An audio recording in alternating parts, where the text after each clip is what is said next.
Manatili po tayong mapagpakumbaba at masipag sa ating pakikibahagi sa misyon at hindi tayo makakapos. Sa Diyos, makatatagpo tayo ng kakumpletuhan at tagumpay sa kanyang dakilang simulain.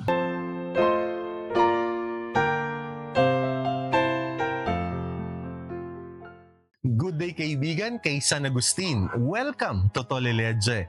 Take up and read the Bible po tayo. Sa Ebanghelyo natin ngayong linggo, ang larawan ng pag-aani sa bukid ay nagsasabi sa atin na ang panyaya sa atin sa misyon ay tumatawag sa atin na lumahok, makiisa sa gawang sinimula ng Panginoon. Hindi tayo tinawag upang magpunla, tinawag tayo upang umani. Hindi natin dapat agawin sa Panginoon ang kredito ng pagpapalawig ng pananampalataya. Nakikiisa lamang tayo sa biyayang ito na mula sa Panginoon. Tungkulin natin na ipaunawa at ipaalala ang biyaya ng pananampalataya na una nang ipinagkaloob ng Panginoon sa atin.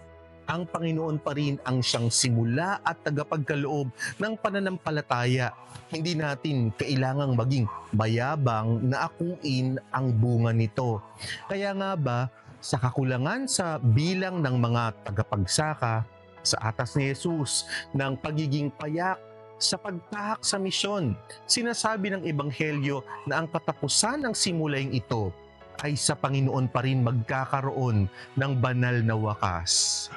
Na bagaman nagkakaranas tayo ng parabang mga kakulangan, ngunit dahil pinipili ng ating mga pusong nagtitiwala sa The Great Provider, mananatiling sapat ang lahat. Patuloy po tayong manalangin sa kanyang tulong at ang lahat ay makatatagpo ng banal na kakumpletuhan sa ngalan ng Panginoon. Manatili po tayong mapagpakumbaba at masipag sa ating pakikibahagi sa misyon at hindi tayo makakapos. Sa Diyos, makatatagpo tayo ng kakumpletuhan at tagumpay sa kanyang dakilang simulain. Ito po si Fray Winston Victorino OADS ng Ladies Calls Agustinians ng Community of Our Lady of Grace. At ito po ang Toleleche. Take up and read the Bible po tayo.